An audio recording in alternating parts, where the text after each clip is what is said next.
Capitalism, Socialism, and Democracy by Joseph Schumpeter. Second edition, 1942-1947. Chapter 12, Crumbling Walls, the Obsolescence of the Entrepreneurial Function.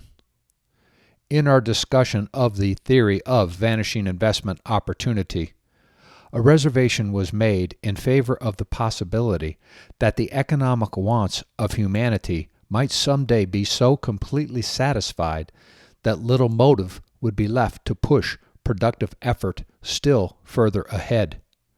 Such a state of satiety is no doubt very far off, even if we keep within the present scheme of wants, and if we take into account the fact that, as higher standards of life are attained, these wants automatically expand.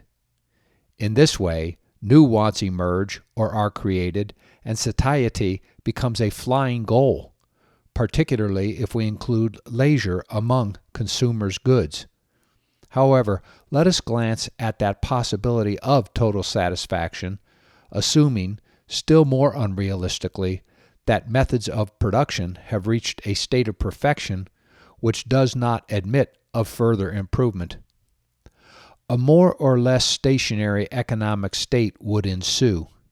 Capitalism, being essentially an evolutionary process, would become atrophic. There would be nothing left for entrepreneurs to do. They would find themselves in much the same situation as generals would in a society perfectly sure of permanent peace. Profits, and along with profits, the rate of interest, would converge toward zero. The bourgeois strata that live on profits and interest would tend to disappear. The management of industry and trade would become a matter of current administration, and the personnel would unavoidably acquire the characteristics of a bureaucracy. Socialism of a very sober type would almost automatically come into being. Human energy would turn away from business. Things other than economic pursuits would attract the brains and provide the adventure. For the calculable future, this vision is of no importance. But all the greater importance attaches to the fact that many of the effects on the structure of society and on the organization of the productive process that we might expect from an approximately complete satisfaction of wants or from absolute technological perfection can also be expected from a development that is clearly observable already. The mechanization of progress may affect entrepreneurship and capitalist society nearly as much as the cessation of economic progress would. In order to see this, it is only necessary to restate first what the entrepreneurial function consists in, and secondly, what entrepreneurship means for bourgeois society and the survival of the capitalist order. We have seen that the function of entrepreneurs is to reform or revolutionize the pattern of production in several possible ways. 1. By exploiting an invention, or, more generally, an untried technological possibility for producing a new commodity or producing an old one in a new way. 2. By opening up new sources of supply of material or a new outlet for products. 3. By reorganizing an industry, and so on. Railroad construction in its earlier stages, electrical power production before the First World War, steam and steel, the motor car, and colonial ventures afford spectacular instances of a large genus which comprises innumerable humbler ones, down to such things as making a success of a particular kind of sausage or toothbrush. This kind of activity is primarily responsible for the recurrent prosperities that revolutionize the economic organism and the recurrent recessions that are due to the disequilibrating impact of the new products or methods. To undertake such new things is difficult and constitutes a distinct economic function, first, because they lie outside of the routine tasks which everybody understands, and secondly, because the environment resists in many ways that vary, according to social conditions, from simple refusal either to finance or to buy a new thing, to physical attack on the man who tries to produce it. To act with confidence beyond the range of familiar beacons and to overcome that resistance requires aptitudes that are present in only a small fraction of the population and that define the entrepreneurial type as well as the entrepreneurial function. This function does not essentially consist in either inventing anything or otherwise creating the conditions which the enterprise exploits. It consists in getting things done.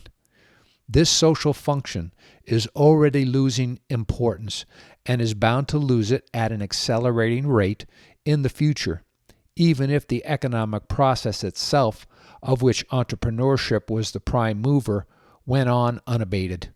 For, on the one hand, it is much easier now than it has been in the past to do things that lie outside familiar routine. Innovation itself is being reduced to routine.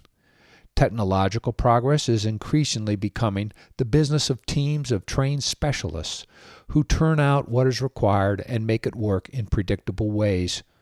The romance of earlier commercial adventure is rapidly wearing away, because so many more things can be strictly calculated that had, of old, to be visualized in a flash of genius.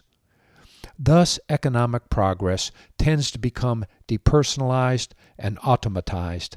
Bureau and committee work tends to replace individual action. Once more, reference to the military analogy will help to bring out the essential point. Of old, roughly up to and including the Napoleonic Wars, generalship meant leadership and success, meant the personal success of the man in command, who earned corresponding profits in terms of social prestige.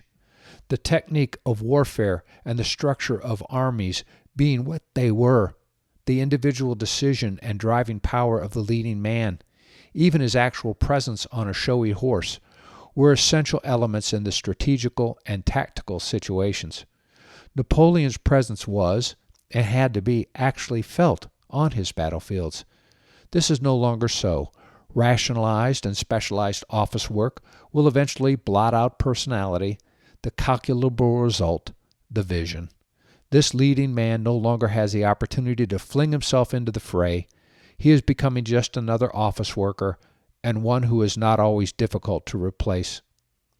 Now a similar social process, in the last analysis the same social process, undermines the role, and along with the role, the social position of the capitalist entrepreneur. His role, though less glamorous than that of medieval warlords, great or small, also is or was just another form of individual leadership acting by virtue of personal force and personal responsibility for success. His position, like that of warrior classes, is threatened as soon as this function in the social process loses its importance, whether due to the cessation of the social needs it served then, or whether due to those needs being served by other, more impersonal methods.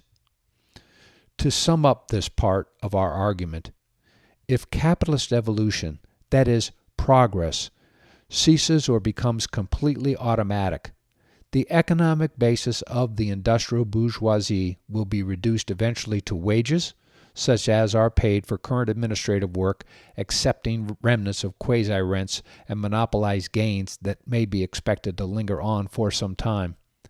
Since capitalist enterprise, by its very achievements, tends to automize progress, we conclude that it tends to make itself superfluous, to break to pieces under the pressure of its own success. The perfectly bureaucratized giant industrial unit not only ousts the small or medium-sized firm and expropriates its owners, but, in the end, it also ousts the entrepreneur and expropriates the bourgeoisie as a class which, in the process, stands to lose not only its income, but also what is infinitely more important, its function. The true pacemakers of socialism were not the intellectuals or agitators who preached it, but the Vanderbilts, Carnegies, and Rockefellers. This result may not in every respect be to the taste of Marxian socialists, still less to the taste of socialists of a more popular description, but so far as prognosis goes, it does not differ from theirs. The destruction of the protecting strata. So far, we have been considering the effects of the capitalist process upon the economic basis of the upper strata of capitalist society and upon their social position and prestige. But effects further extend to the institutional framework that protected them.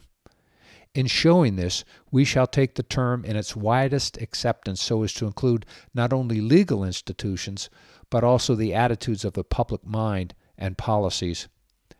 Capitalist evolution first of all destroyed, or went far toward destroying, the institutional arrangements of the feudal world, the manor, the village, the craft guild. The world of the lord and the peasant was destroyed primarily by political, in some cases revolutionary action, and capitalism merely presided over adaptive transformations, say of the German manorial organizations into large-scale agricultural units of production. But along with these industrial and agrarian revolutions went a no less revolutionary change in the general attitude of legislative authority and public opinion. Together with the old economic organization, vanished the economic and political privileges of the classes or groups that used to play the leading role in it, particularly the tax exemptions and the political prerogatives of the landed nobility and gentry, and of the clergy. Economically, all this meant for the bourgeoisie the breaking of so many fetters and the removal of so many barriers. Politically, it meant the replacement of an order in which the bourgeois was a humble subject by another that was more congenial to his rationalist mind and to his immediate interests. But, surveying that process from the standpoint of today, the observer might well wonder whether, in the end, such complete emancipation was good for the bourgeois and his world. Where the bourgeoisie revolted against the aristocratic element, or where they got into the political saddle without having to revolt, they did not make a conspicuous success of ruling and did not prove able to hold their own. The question arises whether it is really safe to assume that these failures were merely due to lack of opportunity to acquire experience, and with experience, the attitudes of a politically ruling class. It is not.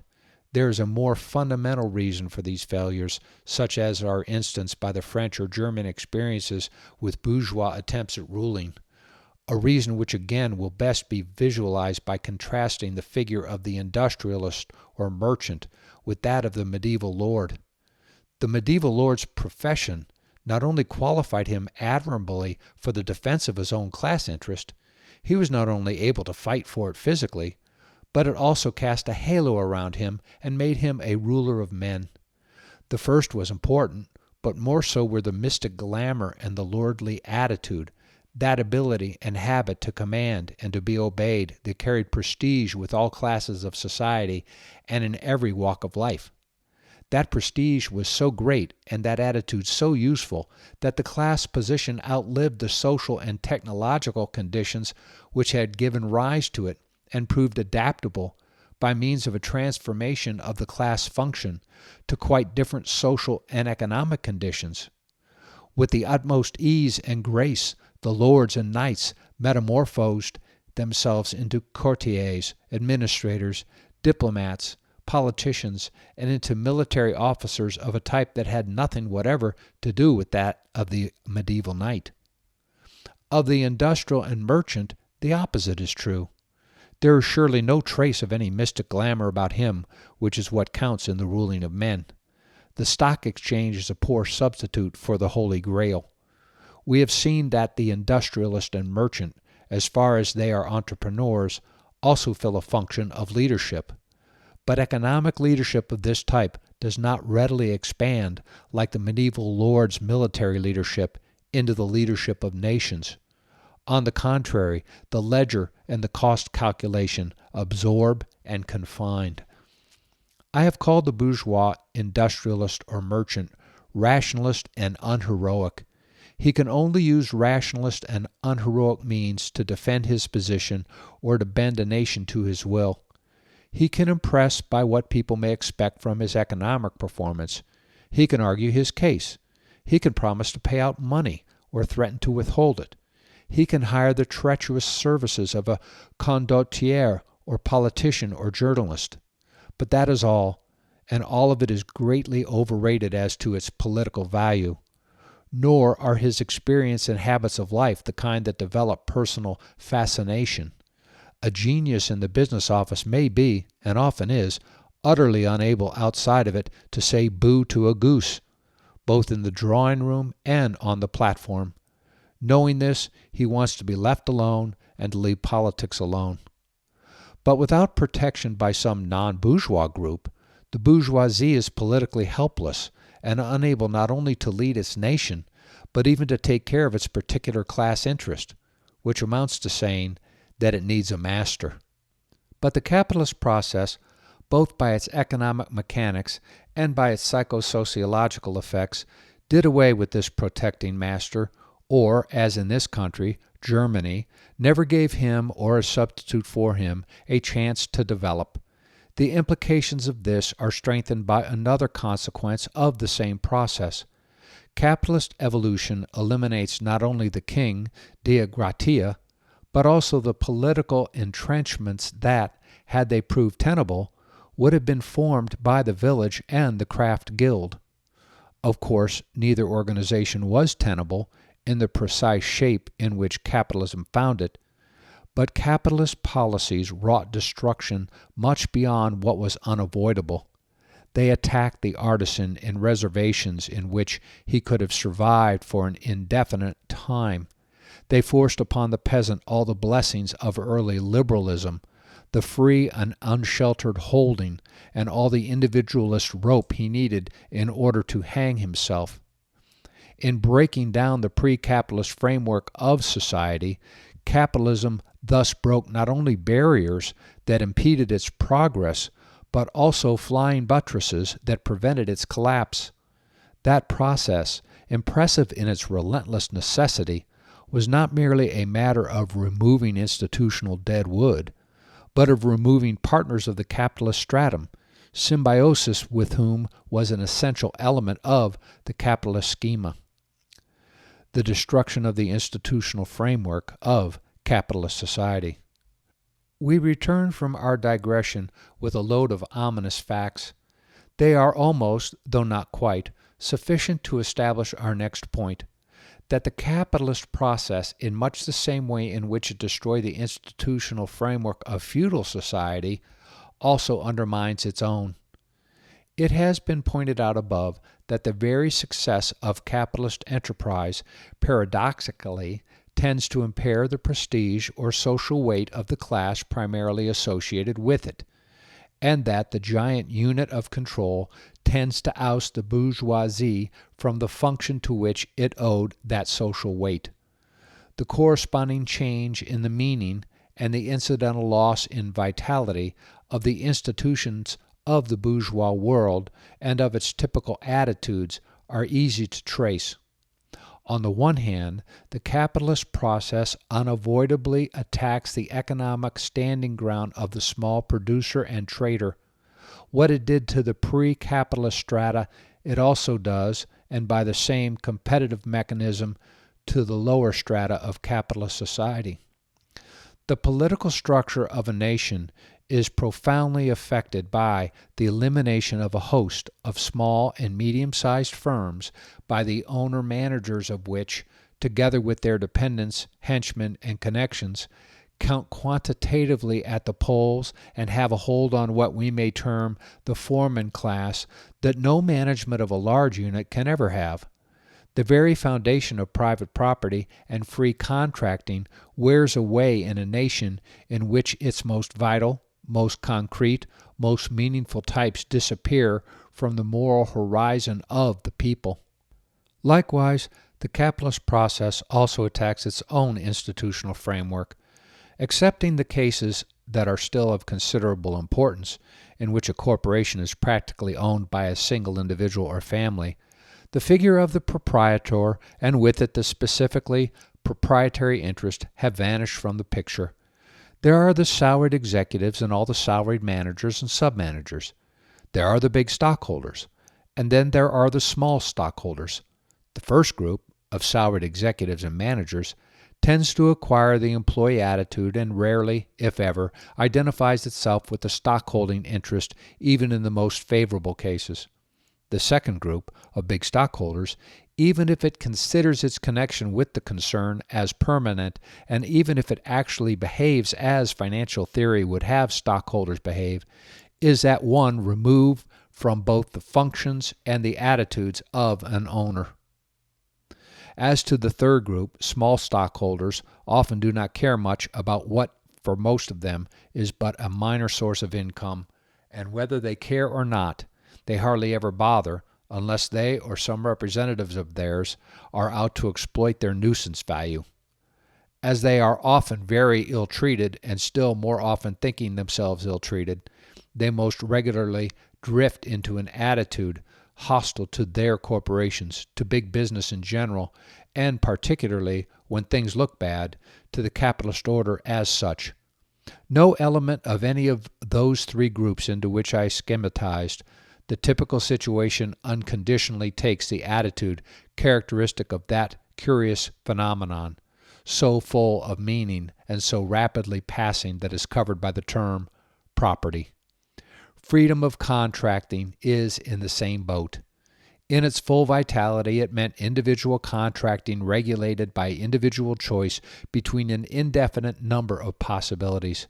The stereotyped, unindividual, impersonal, and bureaucratized contract of today has none of the old features, the most important of which became impossible with giant concerns dealing with other giant concerns, or impersonal masses of workmen and consumers. The void is being filled by a tropical growth of new legal structures, and a little reflection shows that this could hardly be otherwise. Thus, the capitalist process pushes into the background all those institutions, the institutions of property and free contracting in particular, that express the needs and ways of the truly private economic activity. Where it does not abolish them, as it already has abolished free contracting in the labor market, it attains the same end by shifting the relative importance of existing legal forms, the legal forms pertaining to corporate business, for instance, as against those pertaining to the partnership or individual firm, or by changing their contents or meanings. The capitalist process, by substituting a mere parcel of shares for the walls of and the machines in a factory, takes the life out of the idea of property. It loosens the grip that once was so strong, the grip in the sense of the legal right and the actual ability to do as one pleases with one's own. The grip also in the sense that the holder of the title loses the will to fight, economically, physically, politically, for his factory and his control over it, to die, if necessary, on its steps. And this evaporation of what we may term the material substance of property, its visible and touchable reality, affects not only the attitude of holders, but also that of the workmen and of the public in general. Dematerialized, defunctionalized, and absentee ownership does not impress and call forth allegiance as the vital form of property did. Eventually, there will be nobody left who really cares to stand for it, nobody within and nobody without the precincts of the big concerns.